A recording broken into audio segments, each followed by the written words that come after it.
Luciene fala de liberdade e aprisionamento, eu penso nessa anterioridade que a língua alcança a vida de todos nós, né? Assim, a língua, ela é uma espécie de oceano no qual a gente trafega. Então eu queria saber de vocês como essa língua é alcançada num aspecto de singularidade e num aspecto de coletividade. Eu queria saber de vocês três. Quem vai?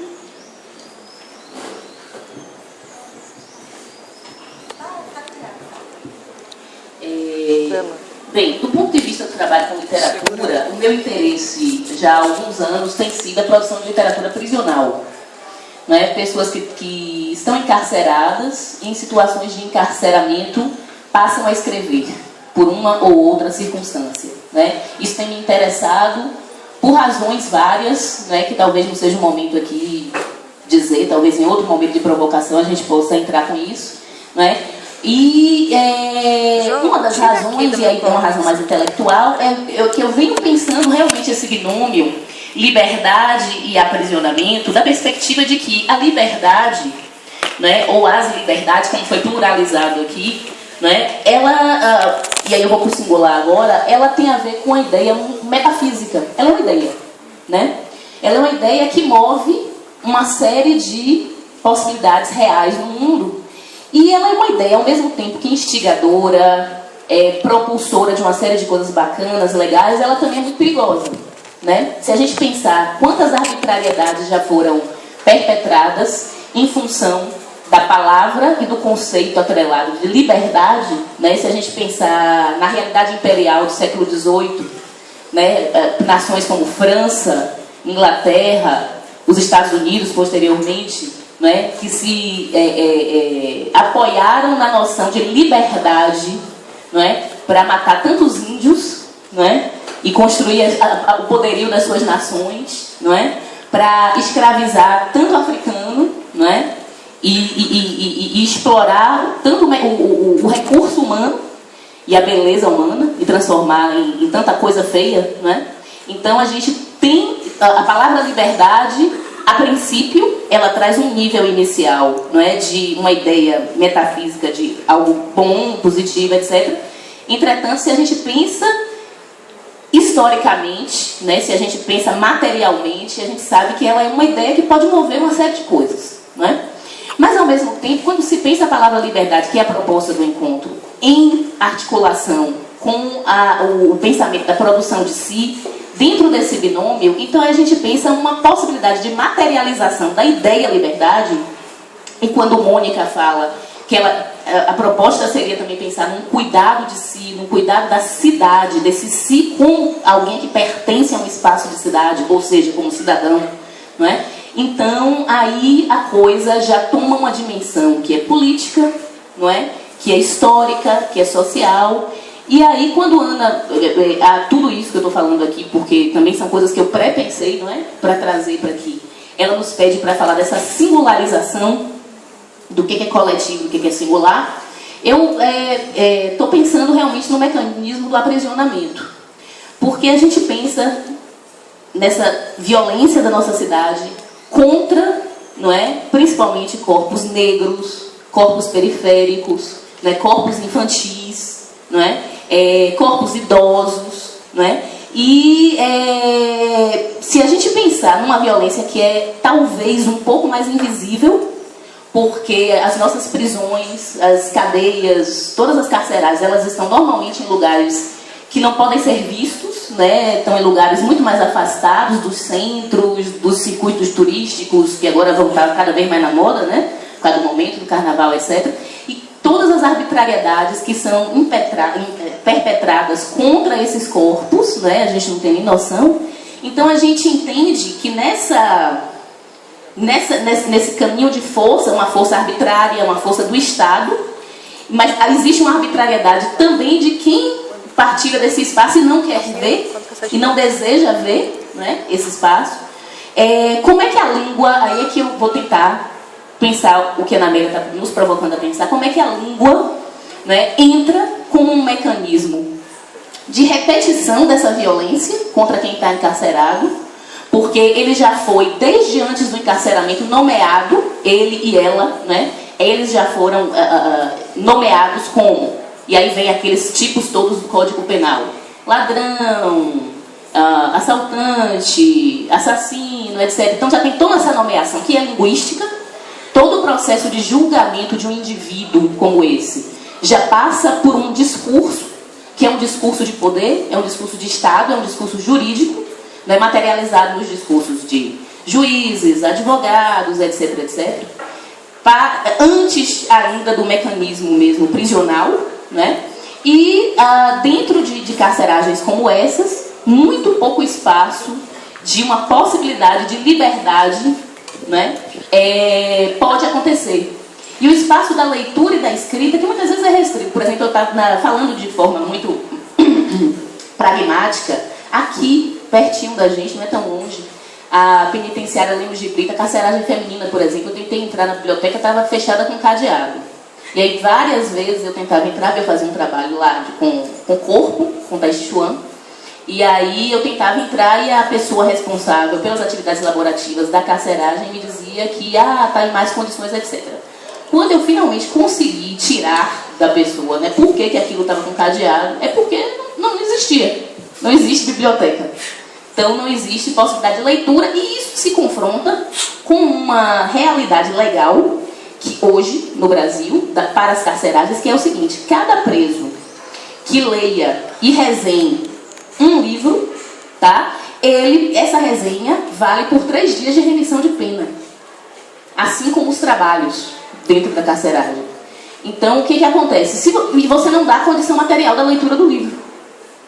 Não existe biblioteca.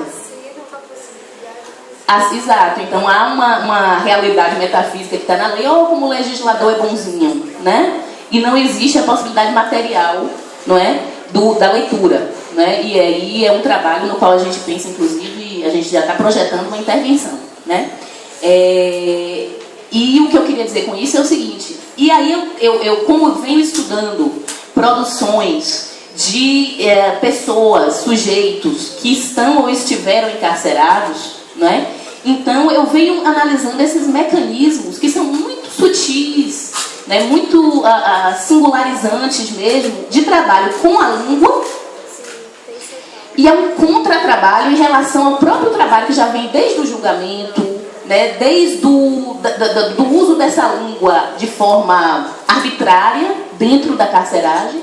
A pessoa contra-utiliza isso, né, quando ela se narra de dentro de uma cela, por exemplo. Quando ela conta uma história, seja ela autobiográfica ou ficcional, porque sempre é autobiográfica, por mais ficcional que seja. Né? Então ali, esse sujeito, imaginem, não é? Ou se imaginem, se isso for possível, para a maioria de vocês, né? Dentro de uma cela, né? Com absolutamente nada, não é? Mas se você tem um papel e uma caneta, ou se você tem acesso a isso, não é? Em que você pode transformar isso? Então essa tensão, liberdade e produção de si aí ganha um sentido através da língua, né? Através da possibilidade, da potência do uso da língua, não é? E que se materializa numa narrativa, numa forma mais lírica, não é? E é nessa cena de produção escrita que esse sujeito consegue algumas válvulas de escape, não é? Para aquilo que foi feito dele como sujeito, para aquilo que foi feito do corpo dele, né? Durante um longo processo de exercício biopolítico, né? De colocá-lo num determinado lugar, não só físico, como também psíquico e sociológico mesmo. Bem, eu vou, obviamente, franquear a palavra. Se a gente tiver um tempinho, eu trouxe um fragmento de um conto de um escritor que eu estudo, para vocês terem mais ou menos a perspectiva mais material disso que eu acabei de dizer. Okay? Aí deixa eu passar, vai passando as palavras. Bem, participando aqui da roda de conversa, a partir da provocação da Ana Amélia, primeiro eu gostaria de situar o seguinte: a gente conversava um pouco sobre isso aqui no making-off da conversa, Na UFBA eu sou professor de língua portuguesa na graduação e dou aula preferencialmente, porque a gente tem a possibilidade de, em alguns casos, escolher os turnos de trabalho, preferencialmente à noite. Né? Isso tem a ver com as nossas disposições táticas e os cuidados de si, com o trabalho intelectual que a gente desenvolve. E sou professor do mestrado e doutorado, ao mesmo tempo também do Instituto de Letras. E tento mostrar, inclusive, para os meus estudantes, mestrando e doutorando, como tem tudo a ver. Efetivamente tem tudo a ver. Essa dissociação que se faz, ela é uma falsa dicotomia. Porque esse trabalho com os estudantes noturnos, inclusive no primeiro semestre, alguns estudantes de BIs, de bacharelado, são muito estigmatizados, eles ativam uma série de questões. São os bacharelados interdisciplinares, né? Vocês devem estar acompanhando, que é muito estigmatizado, que se fala, que se forma em nada, enfim. As pessoas falam e não conhecem quem são os estudantes, né? Não conhecem quem são os estudantes. Então, há alguns professores que estão lá nessa trincheira, alguns, inclusive por opção, porque acreditam no projeto, porque o projeto ele será o que construirmos. Ninguém vai dizer o que é a minha sala de aula, né? Eu vou construir a minha sala de aula no pacto com os meus estudantes. Então nós temos um público extremamente heterogêneo, de colegas professores. Eu me surpreendi há 2 semestres atrás com um colega que trabalhou comigo, numa instituição privada, estava fazendo uma graduação no BI, e quando eu vi o nome disse, e como ele disse, não, eu sou formado e tal, né, formado em economia, doutorado em economia, e ele disse, não, eu fiquei interessado, me interessa essa formação na área de humanidades que eu não tive. E eu vim para cá buscar e estou adorando aí as discussões. Depois do semestre, tem estudantes de primeiro semestre que chegam lá extremamente jovem, enfim. E essa heterogeneidade ela é muito produtiva para a universidade. Aliás, ela é produtiva para tudo, se a gente sabe catalisar sinergicamente essa diversidade. Né? Então, pensando de uma forma mais situada, essa disposição, né, minha, e alguns interesses também de pesquisa, porque eu também trabalho, dentre muitos interesses, com processos de leitura e escrita no movimento hip hop. Eu tenho um grupo de pesquisa na UFBA, Borraduras, e hoje eu sou coordenador, estou coordenador, né, do grupo de pesquisa, e ele trabalha com o processo de leitura e escrita no movimento hip hop.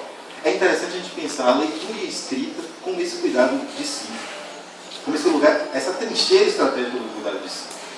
Não há, talvez, na nossa disposição social, 2 elementos que são frutos de uma estrutura de vigilância, ou seja, de uma estrutura panóptica, né, que condiciona, que determina, que hierarquiza de forma mais violenta do que a leitura e escrita. Então, atuar como professor de língua, de literatura, também na graduação e na pós-graduação, é entender que eu não vou ensinar a ler gramática normativa apenas. É entender que eu não vou ensinar simplesmente a ler um texto literário. Eu estou falando sobre trincheiras biopolíticas, né? Ou seja, onde esse sujeito vai ser racionalizado, onde ele vai operar nas disposições sociais e onde ele pode ser empoderado ou não. Não é? Obviamente, por que a gente está falando isso? Se a gente pensar, e aí eu converso muito com os meus estudantes sobre isso, se a gente pensar como começamos a aprender a ler e escrever, e muitas vezes como nos tornamos, a gente percebe que há um poço aí abissal de uma disposição ligada ao prazer. Eu tenho uma afilhada de 2 anos, você vê no quarto dela, tudo riscado. Né? E os pais me procuraram, né? Que são escritores, me procuraram. E aí faço o que? Que se deixe. Mas como? Pelo menos o quartinho dela, deixe. Deixe, é isso. Escrever é isso. O cuidar de si ligado ao prazer e à efetividade. Ela está se construindo. Vocês são escritores, ela vê vocês escrevendo, então ela quer, para ontem, participar desse mundo. E aí, quando eu vou lá, eu sento, ela vai me explicar o que é. Obviamente, eu tenho dificuldade de compreender a pessoa. A mãe vai traduzindo, né? Mas é essa disposição nossa de dialogar e de adentrar nesse mundo.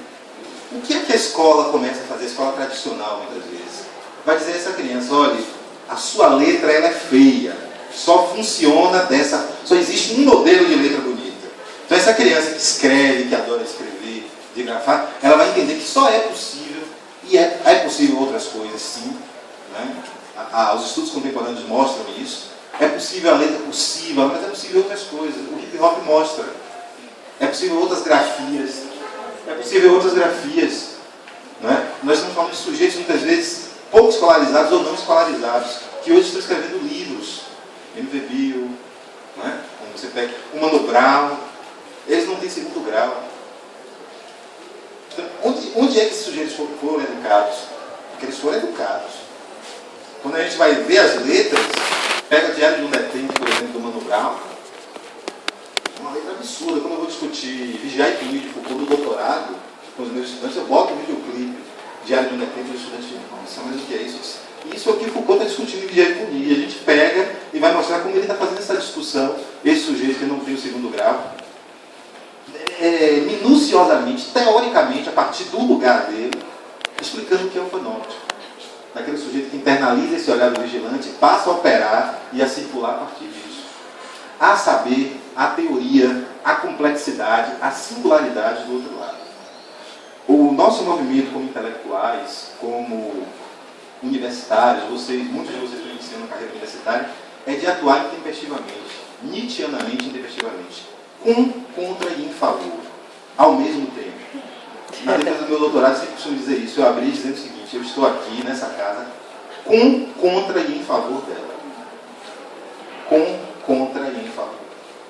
É isso. O saber não liberta, viu? Sou eu. Pode libertar. Depende do que você fará com ele. Depende. Então, ninguém me dirá o que eu farei com o meu saber. Eu decidirei isso. Então, tome muito cuidado com essas escolhas. Né? Entrem e saiam de todas essas estruturas de aprendizagem, são importantes, mesmo porque para desconstruí-las, muitas vezes, a gente tem que compreendê-las. É fundamental que a compreendamos. Mas como professor de língua portuguesa, por exemplo, os meus estudantes, eu nunca parto do pressuposto de que eles não sabiam ler nem escrever, que eles chegaram até ali. Eu tento me permear pelo saber que eles trazem e perceber de que maneira eu posso operar. Eu posso, primeiro, me permear desse saber e ativar coisas que eles sabem. Eles sabem. Né? Os banheiros dos colégios estão todos riscados, as paredes, e a gente simplesmente diz, passa a tinta, apaga, e os estudantes estão nos colégios e nas ruas dizendo, eu preciso falar, eu preciso dizer, da forma como sei, e preciso que vocês me ouçam. E a gente simplesmente ignora essas grafias, essas escritas, essas leituras são disseminadas pela cidade, são disseminadas pelos corpos aí nas tatuagens, enfim. E é fundamental que a gente faça esse exercício de compreender, de ler e de ativar esses saberes. Né? Porque isso não é oposto ao que estamos fazendo, pelo contrário, isso potencializa esse nosso espaço. Cada estudante meu, seja da graduação ou da pós-graduação, é um parceiro, ele é um colaborador na minha formação intelectual também. Né? E eu digo para os meus estudantes de doutorado, não se oponham ao estudante de graduação terminando o primeiro semestre. Né? Porque às vezes a gente, estamos fazendo doutorado agora, né?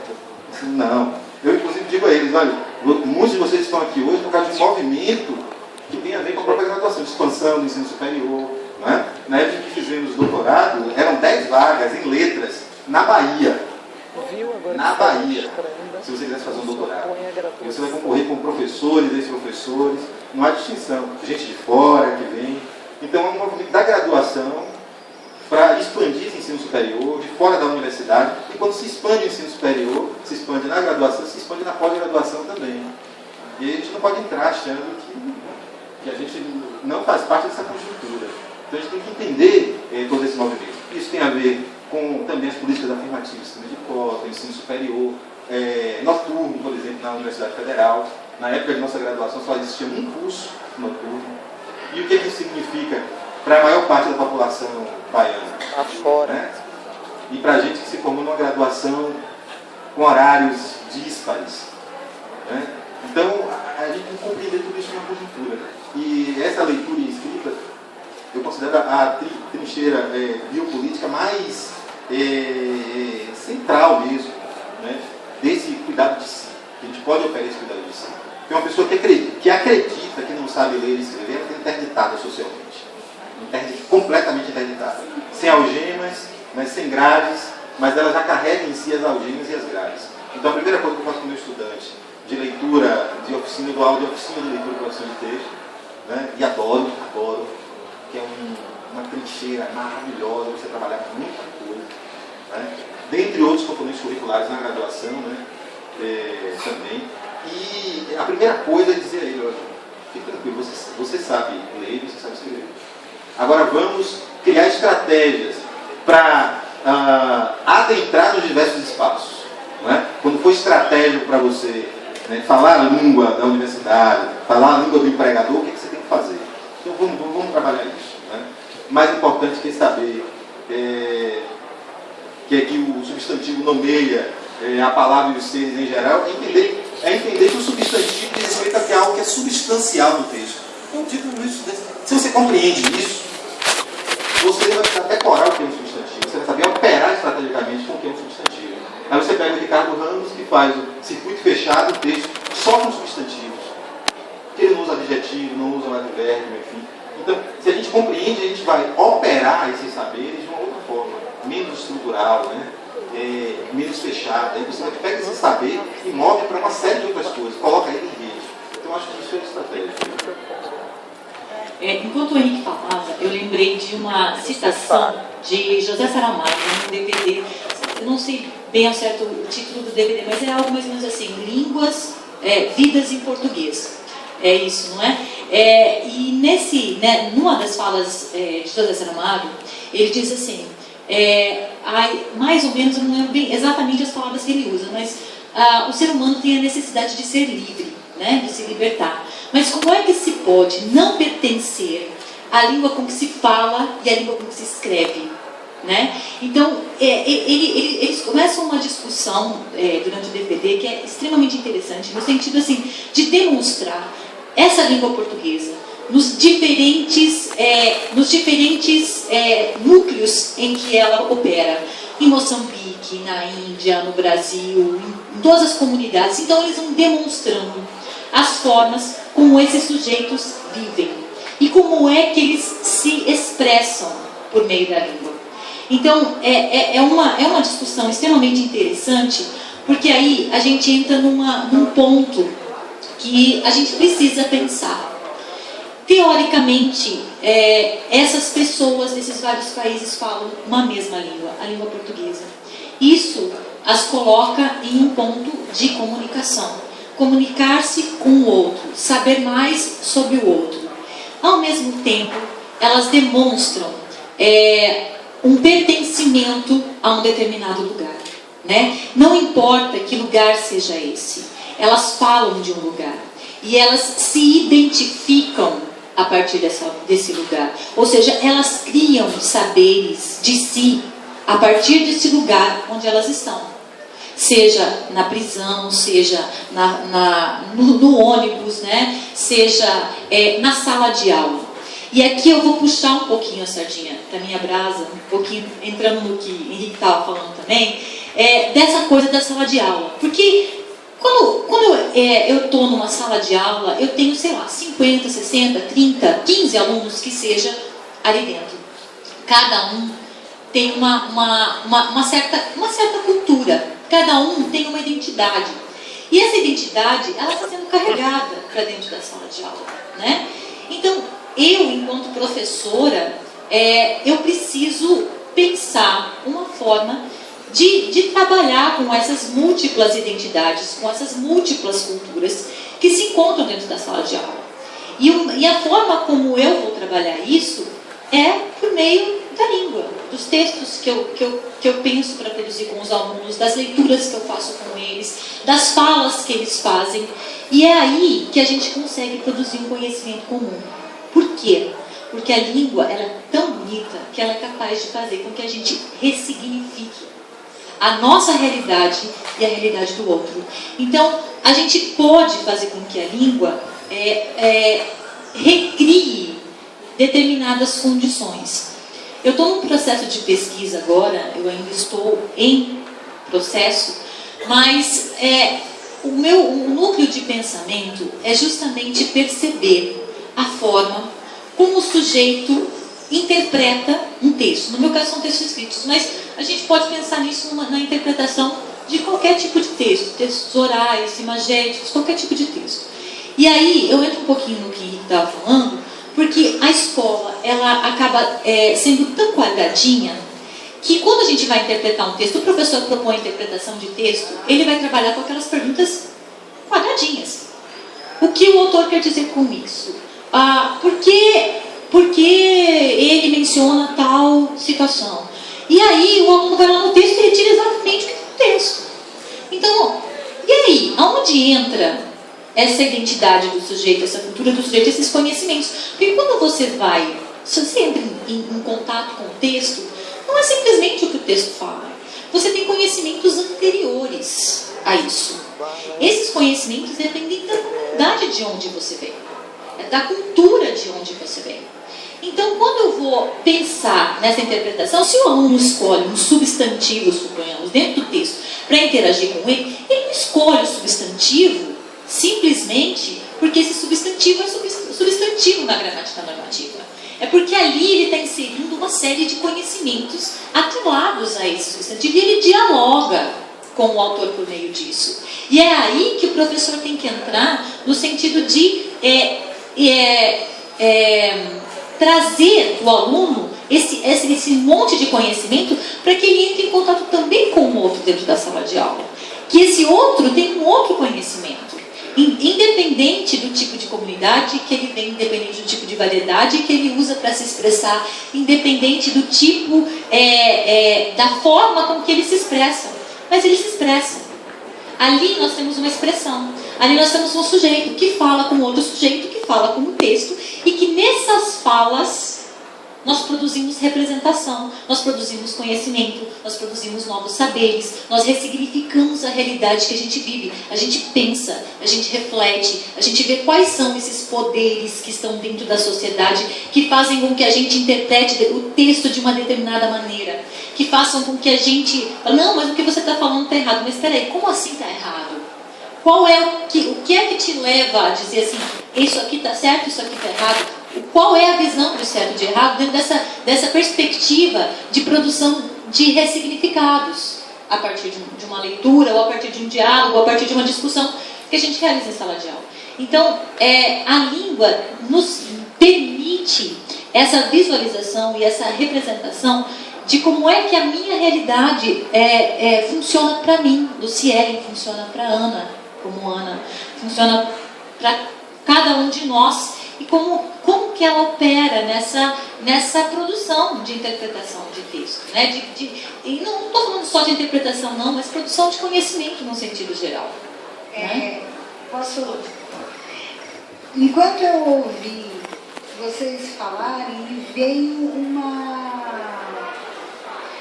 uma percepção que é mais ou menos o seguinte: a uniformidade em gesto possível. A gente está muito habituado a entender que é importante o método, que essa metafísica da lei do método, ela vem como um primeiro tempo fundamental. Só que não é isso que acontece.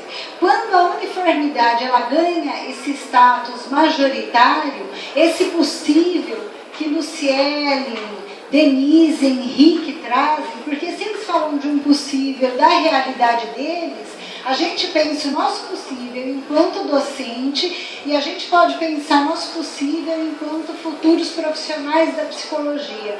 E aí a gente pode também se movimentar nessa báscula da uniformidade que vai engessar o possível do outro ou num território mais mixado, no qual o Henrique ele traz muito evidente isso. O outro ele tem cultura, sempre. E aí de novo, o meu interesse de trazê-los aqui é para demonstrar que esse que tem cultura e que fala, ele está sempre certo. Ele está sempre certo porque a vida afirma, a vida não nega. A existência de alguém pode ser diferente da nossa, mas invariavelmente, inequivocamente, ela é uma afirmação potente. E se ela deixa de ser, é porque existe um controle, um interesse que a invisibiliza. Quando Denise fala, é interditado por não haver materialmente a existência de livros que as pessoas que estão submetidas em sistema prisional, elas fiquem alijadas de um benefício que é legal que elas tenham. Quando a gente pensa agora para a questão da internação compulsória, para onde que vai se a gente vê um sistema carcerário assim, suspeito desse jeito, para onde que leva essas pessoas? E em nome de quem? Em nome de qual cultura, uma outra cultura é invisibilizada, apagada, violentada e punida? Enfim, me interessa novamente passar essa palavra e eu quero ouvir da Denise a leitura enfim, e pedir um pouco para que vocês tragam a partir dessas marcas e desses agenciamentos intelectuais que eu sei que vocês fazem, essa importância afirmativa do sujeito. Esse sujeito que fala sempre sendo válido, não tem sujeito inválido. Se o sujeito está inválido, é o método que entortou. Então tem que rever o método que está se utilizando para que esse sujeito ele possa ser beneficiado nesse jogo. Por que um jogo? Fora do jogo existe religião, existe axioma. Nós não trabalhamos com isso. Isso é para os outros. Aqui a parada é mais louca. Enfim, vai. Obrigada, Ana. Quando Ana fala dessa interdição, e Henrique também, né, dão visibilidade a essa interdição até o seu ponto quase máximo, esse quase apagamento do sujeito, porque também não interessa a um sistema hegemônico apagar completamente o sujeito. Interessa reduzir a potência desse sujeito até um certo limite do controlável. Né? Isso é biopolítica. Né? Isso se faz de forma mais forte a partir do corpo. Né? E aí o meu interesse de ler essa narrativa aqui para vocês, e aí vocês vão entender depois, talvez, o porquê da escolha, né? É exatamente porque ela é uma narrativização de um exercício máximo, não é? de transformar um corpo até o mínimo da sua potência, tá? Então, o nome do conto é Cela Forte, de um autor que eu não sei se vocês já leram ou conhecem ou já ouviram falar, chamado Luiz Alberto Mendes, que foi finalista, inclusive, do Prêmio Jabuti de 2005, com o livro Memórias de um Sobrevivente. Esse foi o último livro lançado, é uma coletânea de contos, foi lançada aí no final do ano passado. O título é Cela Forte, que é o título do conto de abertura. Estava só, com a ponta do nariz do lado de fora, deitado sobre a cama, todo coberto, e tentando ler Luzia Homem, um romance que não conseguia prender minha atenção. Eram 18 horas aproximadamente, horário de troca de plantão dos guardas. A contagem passaria dali a instantes, e eu aguardava, como todo preso, pronto para ser contado. É voz corrente que um preso só faz falta se não estiver na hora da contagem. No mais, é apenas um número, inteiramente desprovido de importância. Repentinamente, a porta foi aberta, me surpreendendo. Cerca de 10 guardas invadiram a cela, todos armados de canos de ferro. Assustado, saltei da cama e coloquei-me de costas contra a parede, conforme mandava o regulamento. Fiquei ali em suspenso, pronto para o pior. Um espasmo na garganta. Aquilo nunca acaba, nem por um segundo. Eles reviravam a cela de pernas para o ar. Abaixa o calção, diz um dos guardas raivosamente. Levanta o saco. Agacha. De novo. Me fez repetir o gesto 3 vezes. Eu parecia uma mola para baixo e para cima. Provavelmente pensavam que escondesse uma metralhadora ou sei lá o que no cu. Era extremamente humilhante. Encolhi, com meu exército de palavras desmantelado e minha alma menos minha. Determinaram, sem explicações, que eu me vestisse e os acompanhasse. Intimidado pelos olhares ameaçadores, caras patibulares e os canos de ferro na mão deles, mas que depressa os atendi. O frio doía nos ossos. Era inverno pintado de negro, naqueles rigorosos invernos paulistas de cerca de 30 anos atrás. Estávamos em maio de 1973. Por último, vesti jacona grossa de lã, peça do uniforme de presidiário da penitenciária do estado de São Paulo naquele tempo. Acompanhe-nos, vociferou o guarda do alto de sua arrogância e prepotência mais uma vez. Descemos ao porão. alguns à minha frente e outros atrás. Era o setor das celas fortes.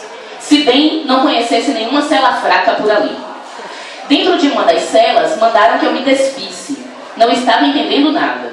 Segui apenas o que me era determinado, perplexo e assustado. Era recém-chegado à Ilha de Pedra. Não conhecia nada daquilo tudo. Ele era um jovenzinho de 19 anos. Fiquei nu, rapidamente, na defensiva, esperando o que viria a seguir. Umas canadas de ferro, talvez. Mas por quê? Eu sabia que isso de motivo era fácil eles encontrarem. Há um ano eu vinha sendo espancado e jogado em celas fortes a troco de nada. Estava acuado e ardia a riscar relâmpagos como as tempestades. Para minha surpresa, os guardas saíram chutando minha roupa. Quando me dei conta do que acontecia, a porta de aço foi violentamente batida em minha cara. Entrei em pânico. A cela estava nua, como eu. As paredes eram úmidas, escorriam filetes em gotas de uma água fedida e grossa com óleo. Havia um humus esverdeado decorando-as, com as margens dos rios de filetes. O chão era de caquinhos de cerâmica, cheio de pequenas poças de água que minavam das paredes. A janela bloqueada por grossa chapa de ferro, com furos milimétricos para a entrada do ar gelado cortante. Do teto, em 2 cantos enormes, teias de aranha. O frio fazia estremecer e arrepiar. Meus poros eriçaram, os dentes batiam, a visão coalhava, filtrando dores e sofrimentos antigos misturados com os presentes. Grudei na porta de ferro gelada, como se do buraco por onde os guardas nos espiavam pudesse vir alguma salvação. Meu coração estava aos pulos, o corpo se encolhia involuntariamente, a mente a mil, não sabia o que pensar. O que eu estava fazendo ali? Demorou a eternidade, não aparecia ninguém. Então passou o guarda da contagem. Como se ele se importasse, perguntei o que estava acontecendo. Por que haviam me colocado ali, pelado, daquele jeito, com todo aquele frio? Você está em regime de castigo, respondeu com prazer. O punhal de seus olhos me atravessava, cristalizando-se. Mas por que eu não fiz nada? Ordens superiores. E saiu andando como se essa fosse toda a informação de que eu necessitasse. Ordens superiores? Mas que superiores são esses? Que porra era aquilo? Perguntei ao vento frio que varria a cela, estupidificado. Os dentes batiam um ruído sinistro e as pernas tremiam quando parava. O guichê caiu violentamente e me atirei contra ele. Era outro preso, o faxina. Estava distribuindo água, quer dizer, enchendo nossos copos de água. Seus olhos gulosos percorreram meu corpo desnudo. Fiquei envergonhado e muito ofendido. Calei-me. Toda a minha capacidade de indignar-me estava agora recolhida. Eu só queria sobreviver. Vou pular um pouquinho aqui, para não tomar muito tempo de vocês. Não entendi. À noite, vou te trazer, o faxina diz o seguinte a ele. À noite, vou te trazer um rolo de papel higiênico. De manhã, apanho de volta. Os guardas do choque virão revistar todas as celas logo cedo. Não entendi bem o que tinha a ver papel higiênico com frio, mas agradeci e fui novamente agredido com aquele olhar libidinoso. Um dia eu me vingaria desse filho da puta, pensava. Estava vivo, mesmo que dentro daquele labirinto. Ainda conseguia forças para odiar mortalmente. Antônio sem jeito foi a maior batalha para... Atônito sem jeito. Foi a maior batalha para tirar a água da privada, que haviam dito a ele o seguinte, tire a água da privada. Ele também não sabia por quê, ele só estava obedecendo as ordens. Mas alguém já tentou? É muito difícil para quem não tem experiência. Mas assim que, cansado, comecei a vencer a luta com a água, o maior burburinho invadiu a cela. Vozes pontuadas, arrastadas. Olha o mundo de volta, percebi surpreso. Quem é que está ligando o telefone? Perguntou uma voz rude, entonando desconfiança, saindo de dentro da privada. Questionou outra voz. Quem é você? Relutante, enfiei a cara na boca do boi, que é como se chama privada na cadeia. E dei meu apelido. Queriam saber o motivo pelo qual eu viera para a cela forte. Eram os 2 presos da cela forte em frente à minha. Gente, que bom! Abri um largo sorriso. Os encanamentos daquelas privadas davam para a única caixa de esgoto que promovia uma ressonância. Diante da minha ignorância dos motivos, ambos não sabiam o que me dizer. Aquela de voz rude era de Carlão. Havia feito uma chacina no pátio de recreação. Chegara dias antes de mim. Sabia quem eu era. Claro, estava plugado ao ambiente. A fama e o conceito de matadores, de certo modo, intimidavam bastante. Não esquenta a cabeça, maninho. Estou condenada a mais de 5 anos só de cela forte. Estou aqui firmão. Você sai logo, não fez nada. Carlão tentava me conformar. Orientou-me para que, quando Lauro trouxesse o papel higiênico, eu me enrolasse pelo corpo qual fosse uma múmia. O segredo era fazer ginástica o tempo todo, me manter aquecido e cansar para conseguir dormir um pouco. Caso contrário, iria sofrer muito e havia risco de enlouquecer. Muitos enlouqueceram naquela cela forte. Andar para lá e para cá, cantar, pular, gritar eram alternativas. Não podia ficar me masturbando como um macaco. Minava as energias, estupidificava e tirava o sono. De vez em quando, tudo bem, fazia parte. Era preciso sobreviver. Vou ficar a noite toda acordada contigo. Chama sempre que quiser conversar. Estamos contigo, irmãozinho. O Tico ficará de dia, certo? E logo apareceram outros companheiros dos andares acima que estavam em regime comum. O boi permitia a comunicação com 10 celas acima. Havia solidariedade e companheirismo. Era nosso fedorento e nauseabundo veículo de comunicação. Aquela era a parte mais nobre da cela. Só que era preciso ter estômago. Subia o maior cheirão o tempo todo. A todo instante vinha o barulho de descarga e o fedor se intensificava. Com o tempo acostumava, diziam os outros. Achei difícil. Bem, eu não vou terminar o conto, porque acho que vai demorar um pouco, vai tomar um pouco tempo de vocês. Mas o que eu estou querendo na leitura desse conto, também não vou interpretar o conto, porque a gente há muito tempo já não faz isso, eu acho, nas aulas de literatura. Se você não sabe, meu filho, eu também não sei o que significa. Mas é só uma narrativa. Eu gostaria de adicionar uma informação à leitura dessa narrativa. Eu sempre gosto de fazê-la quando eu dou palestra, porque é um momento de ceder a voz ao outro do que ficar falando do outro o tempo todo, não é? E a informação que eu tenho para dar em relação a essa narrativa é o seguinte: em 1999 foi realizada uma oficina, aliás, um conjunto de oficinas no presídio do Carandiru, onde aconteceu aquela chacina que vocês já devem em algum momento ter ouvido falar. A Sofia Zeliar fez um trabalho que ficou sendo chamado Talentos Aprisionados. E nesse momento foram o Arnaldo Antunes, o Drauzio Varela, o Fernando Bonassi. E Fernando Bonassi, então, ficou com a parte de literatura e promoveu um concurso de literatura. E nesse momento, esse conto Cela Forte, do Luiz Alberto Mendes, é o ganhador deste concurso Talentos Aprisionados.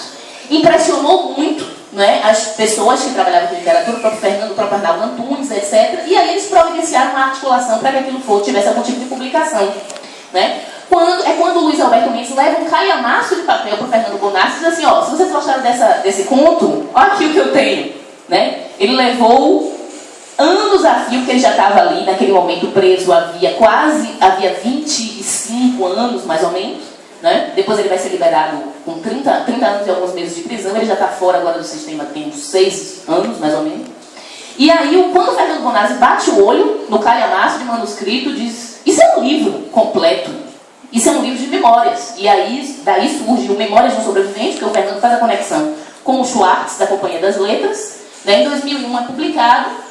E aí, depois, alguns anos depois, ele vai publicar As Cegas, que vai ser finalista do Prêmio Jabuti. E o que eu quero dizer é o seguinte: essa técnica narrativa que ele usa aqui, quer dizer, essa possibilidade de escrita de alguém que entra na cadeia aos 19 anos, semi-analfabeto, que passa por essa situação, né? E que é através do boi que vai ouvir Os Miseráveis, de Victor Hugo, por um amigo que ele nunca esquece, que já morreu, que se chama Henrique Moreno, né? E é através desse boi, não é, que ele conquista o gosto por uma leitura mais caudalosa, mais filosófica, etc. Chega a ser aluno do curso de Direito da USP, se comunica com professores de filosofia dentro da cadeia, é o primeiro presidiário que recebe o benefício de ser um universitário e passa logo em primeiro lugar no curso da PUC de Direito de São Paulo, etc. Mas depois de todo um processo de educação pela leitura de muito alto suficiente, né? Obviamente tem os companheiros ali ao lado também. Mas o que eu quero dizer é o seguinte: este conto, a escrita deste conto, não é, catapulta esse sujeito para fora de uma possibilidade de existência quase animalesca.